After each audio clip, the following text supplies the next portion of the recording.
Islamabad high court के justice Mohsin Akhtar कानी का कहना है कि इदारे अगर 32 किलोमीटर के शहर में काम नहीं कर सकते तो फिर उनकी जरूरत नहीं।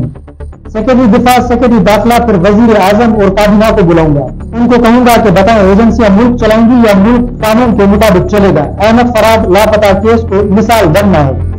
तफसीलात के मुताबिक लापता शायर अहमद फराद की बाजियाबी के लिए दायर दरख्वास्त पर इस्लामाबाद हाई कोर्ट में समाअत हुई। जस्टिस मोहसिन अख्तर कानी ने समाअत की, जहां एडिशनल अटॉर्नी जनरल ने कहा कि कल सुबह तक वक्त मिल जाए तो रिपोर्ट जमा करा देंगे। जस्टिस मोहसिन अख्तर कानी ने इस्तफसार किया कि वजारत दिफा का नुमाइंदा कहाँ है, जिस पर वजारत दिफा की नुमाइंदा ब्रिगेडियर फलक नाज अदालत के सामने पेश हुई और बताया कि ISI ने कहा है कि अहमद फराद उनके पास नहीं है। ISI पर इल्जाम था जिस पर हमने उनसे पता किया है, लेकिन वो इनकार कर रहे हैं और कह रहे हैं कि बंदा उनके पास नहीं है। जस्टिस मोहसिन अख्तर कानी ने रिमार्क्स दिए कि अब मामला ISI और MIA के अख्तियार से बाहर निकल गया है। ये उनकी नाकामी है कि वो अपने दायरा अख्तियार में कोई काम ही नहीं कर सकते। मैं सेक्रेटरी दिफा और सेक्रेटरी दाखिला को कल तलब कर रहा हूँ। सेक्रेटरी दिफा कल पेश हो, रिपोर्ट दें। सेक्रेटरी दाखिला को भी कहें कि वो भी जाती हैसियत में पेश हों। उनके थानों के रजिस्टर भरे हुए हैं, आज तक कितने बंदे रिकवर हुए। दोनों सेक्रेटरीज पहले पेश होंगे, उसके बाद वजीर आजम को तलब करूंगा। बाद में वफाकी काबीना के अरकान भी अदालत आएंगे। इस्लामाबाद हाई कोर्ट के जज का कहना है कि पूरी काबीना को यहाँ बिठाकर उनसे फैसला कराऊंगा। उनको कहूंगा बताएं एजेंसियां मुल्क चलाएंगी या मुल्क कानून के मुताबिक चलेगा।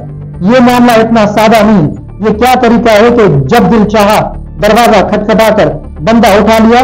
हमारे इदारे अगर 32 किलोमीटर के शहर में अपना काम नहीं कर सकते तो फिर उनकी जरूरत नहीं।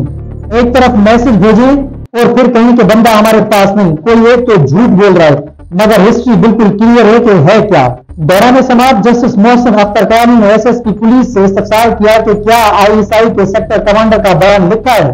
SSP ऑपरेशंस जमील जफर ने बताया कि तो हमने जिम्मी लिखी है।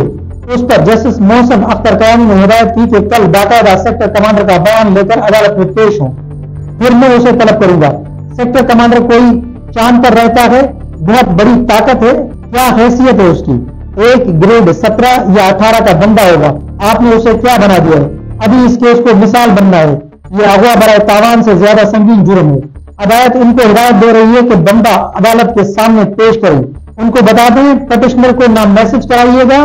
बाद में इस्लामाबाद हाई कोर्ट ने सेक्टर कमांडर के बयान पर मबनी रिपोर्ट कल तलब कर लिए और लापता शायर अहमद फराद की बाजियाबी के लिए दायर दरख्वास्त पर समाअत कल तक मुलतवी कर दी। मजीद खबरों और अपडेट के लिए जोत न्यूज़ को लाइक करें, सब्सक्राइब करें, कमेंट सेक्शन में अपनी राय का इजहार जरूर करें। अल्लाह हाफिज।